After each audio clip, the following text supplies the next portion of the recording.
You know, the WNBA continues to kill the golden goose. Now, I must clarify something. A lot of you are hitting me up with, why hasn't the WNBA talked about their Rookie of the Year award since Caitlin Clark, it's been released, is the Rookie of the Year? Well, they haven't announced any awards. So as much as I rag on the WNBA and their handling of Caitlin Clark, can we please cut that out? Let's just get rid of that. There's enough to complain about with the little girls of the WNBA being angry racist before Caitlin Clark even got in. And I thought this was interesting yesterday. Sue Bird addressed that with Megan Rapinoe on their podcast. And I've been telling you this for weeks and weeks and weeks because I pay attention to what happens. I don't just blindly go to one side or the other. I try to pay attention. And I paid attention to that Dejanay Carrington and her racist tweets prior to Caitlin Clark even being in the WNBA. In fact, racist tweets prior to Caitlin Clark being Caitlin Clark, if you know what I mean. Remember when I told you Dawn Staley went on with Mike Tirico during the Olympics and talked about how Caitlin Clark maybe coulda, shoulda been on the Olympic team? And she said nonsense about, well, she's playing better now. That was all crap. Dawn Staley had to do that because she no longer had cover from the media with all of her lesbian garbage, all of her hateful, racist garbage. And now they are trying to perpetuate this and people are fighting back. People are saying, wait a second, you can feel however you feel and maybe fans have been a little more aggressive, but don't give us this crap that this stuff is just starting now. This has been going on a long time. But she didn't catch this kind of backlash. Why? You know why? One, she wasn't as popular as Caitlin Clark. I don't think anybody's ever been as popular as Caitlin Clark. And two, she wasn't white.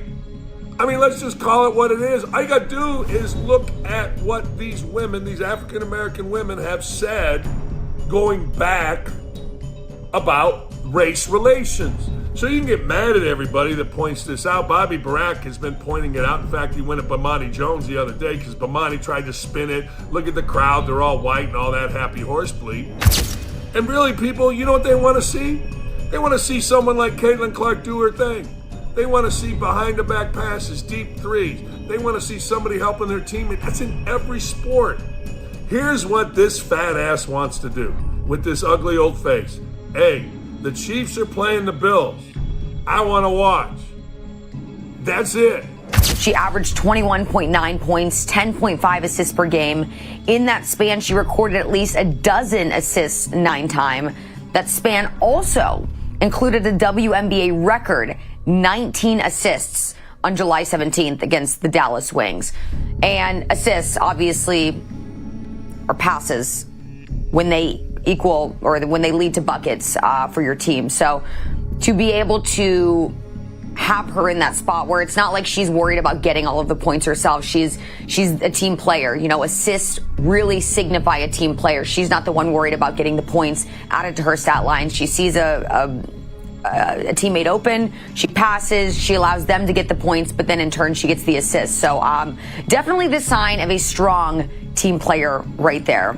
I know that might sound like a little harsh, but truly, I think before the season, most people, maybe I shouldn't say most people, but a lot of people in the mainstream that were tuning in regularly to WNBA were not doing the same last year or the year prior. Let's look at some of the ratings, right? Because we know what the ratings look like with Caitlin Clark in the fold.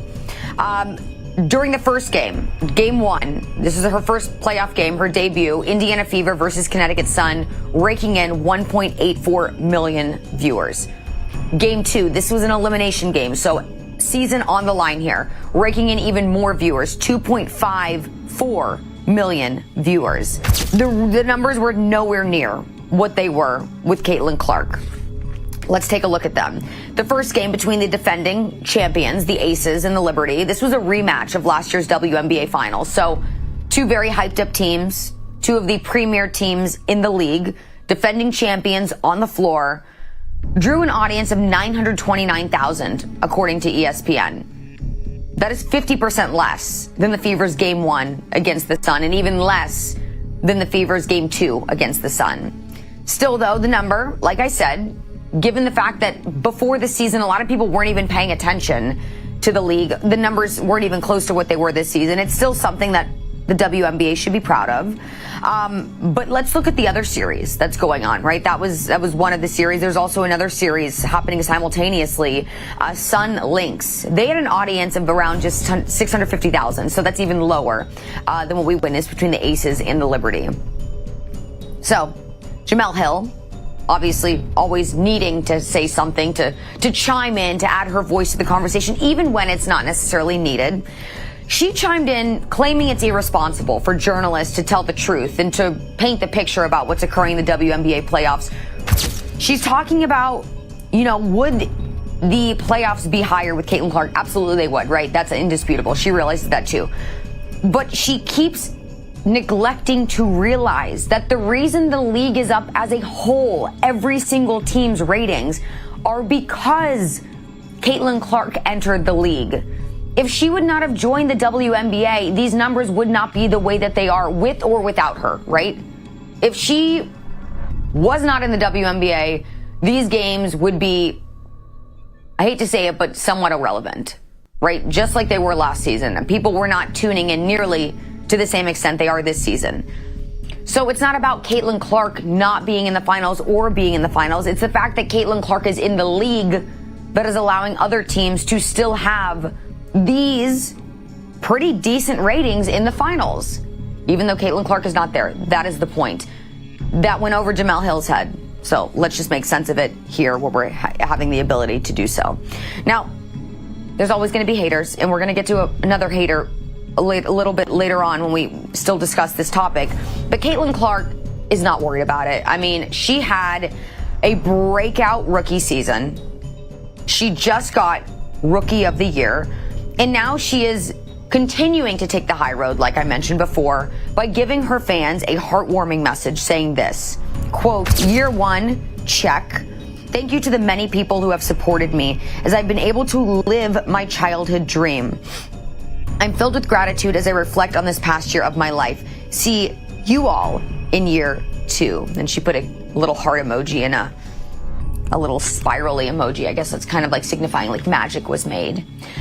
What is she going to do in the off season? Well, she's going to play a lot of golf. That's what she says she's going to do. She's apparently also a pretty avid golfer. And I will say, as someone who grew up in Indianapolis, there's quite a few good golf courses in Indianapolis. I don't know if she's going to spend the whole off season there or if she's going to maybe go back to Iowa. I'm not really sure what her plans are, but good for her. Getting out on the golf course, relaxing, hopefully having a few drinks, right? Caitlin Clark actually reportedly inquired as to whether or not opposing teams could be paid more money due to her having the ability to sell out road games, right? Because of her star power.